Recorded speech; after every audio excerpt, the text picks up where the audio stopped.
अभी हाल ही में पीएम मोदी चीन की यात्रा से वापस आए हैं। वहां वो एससीओ समिट में हिस्सा लेने गए थे।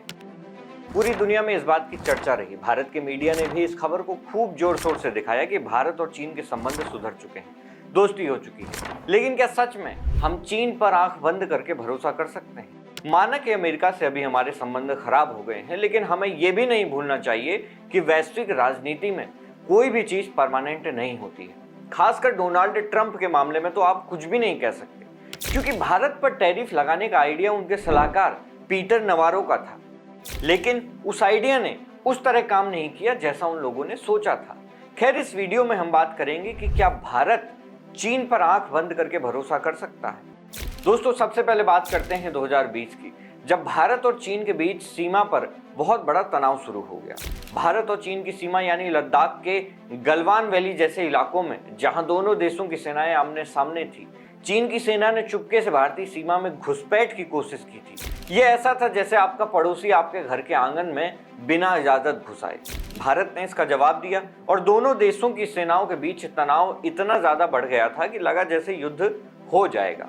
5 साल बाद यानी 2025 में भी यह मसला अभी तक पूरी तरह से सुलझा नहीं है। सीमा पर तनाव अभी भी है और दोनों देशों के बीच बातचीत चल रही है। लेकिन हाल ही में पीएम मोदी चीन गए संघाई सहयोग संगठन यानी एससीओ के एक समिट में। यह एससीओ एक ऐसा संगठन है जिसमें कई देश शामिल हैं, लेकिन इसे ज्यादातर चीन ही चलाता है। मोदी जी का वहां जाना एक बड़ा कदम था, क्योंकि वो और शी जिनपिंग दोनों चाहते हैं कि भारत और चीन के बीच तनाव कम हो। डोनाल्ड ट्रंप के टैरिफ की वजह से दोनों देश एक दूसरे को सपोर्ट करना चाहते हैं। कुल मिलाकर दोनों का अपना अपना स्वार्थ है। लेकिन अब सवाल यह है कि क्या भारत को चीन के साथ दोस्ती बढ़ानी चाहिए? पीएम मोदी 2014 से ही भारत चीन रिश्तों को बेहतर करने की कोशिश कर रहे हैं। जब वो पहली बार पीएम बने थे तो उन्होंने सोचा था कि चीन के साथ दोस्ती करके भारत को फायदा होगा। लेकिन दोस्तों, इतिहास हमें बताता है कि चीन पर भरोसा करना आसान नहीं। उदाहरण के लिए 1951 में चीन ने तिब्बत पर कब्जा कर लिया था और तभी से भारत और चीन के रिश्तों में खटास आ गई। फिर 2014 में जब मोदी जी ने चीन के राष्ट्रपति शी जिनपिंग को भारत बुलाया तो ठीक उसी समय चीनी सेना ने भारतीय सीमा में फिर से घुसपैठ की। ये कुछ ऐसा था जैसे कोई मेहमान आपके घर आए और उसका ड्राइवर आपके बगीचे में अपनी गाड़ी पार्क कर दे। फिर भी मोदी जी ने कोशिश जारी रखी। 2015 में उन्होंने चीन को कंट्री ऑफ कंसर्न की लिस्ट से हटा दिया ताकि चीनी कंपनियां भारत में आए, यहां पर निवेश कर सकें। लेकिन बदले में भारत को क्या मिला? ढेर सारा सस्ता चीनी सामान भारत में तो आ गया, जिससे भारत का व्यापार घाटा यानी ट्रेड डेफिसिट बहुत ज्यादा बढ़ गया। इतना बढ़ गया कि ये भारत के रक्षा बजट से भी ज्यादा हो गया। यानी हमारा पैसा चीन की जेब में जाता रहा और वो उस पैसे से अपनी सेना को और मजबूत करता रहा।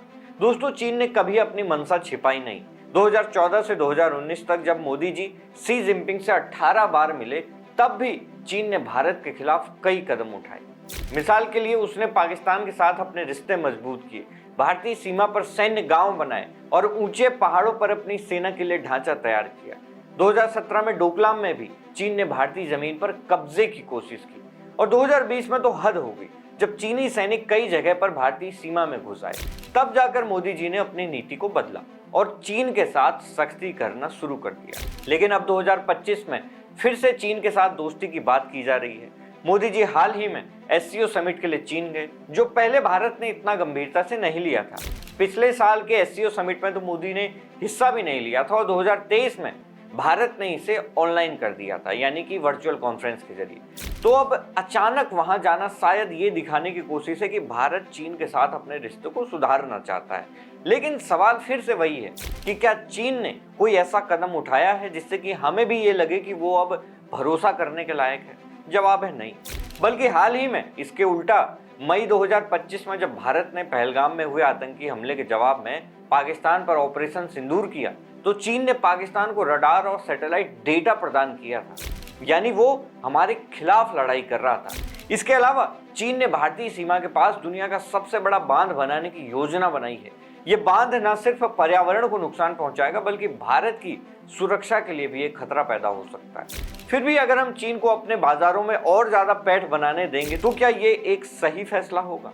इससे हमारी अपनी ताकत और सुरक्षा कमजोर हो सकती है। दोस्तों, इतिहास हमें बार बार चेतावनी देता है कि चीन पर भरोसा करना जोखिम भरा है। 1951 से लेकर 2020 तक चीन ने बार बार ये दिखाया है कि वो भारत की कमजोरियों का फायदा उठाने की कोशिश करता है। पीएम मोदी की कोशिश समझ में आती है क्योंकि अमेरिका के साथ रिश्ते खराब होने की वजह से भारत को नए रास्ते ढूंढने पड़ रहे हैं। लेकिन हमें सावधान रहना होगा कि चीन के साथ दोस्ती की कोशिश ठीक है, लेकिन हमें अपनी आंखें खुली रखनी होंगी।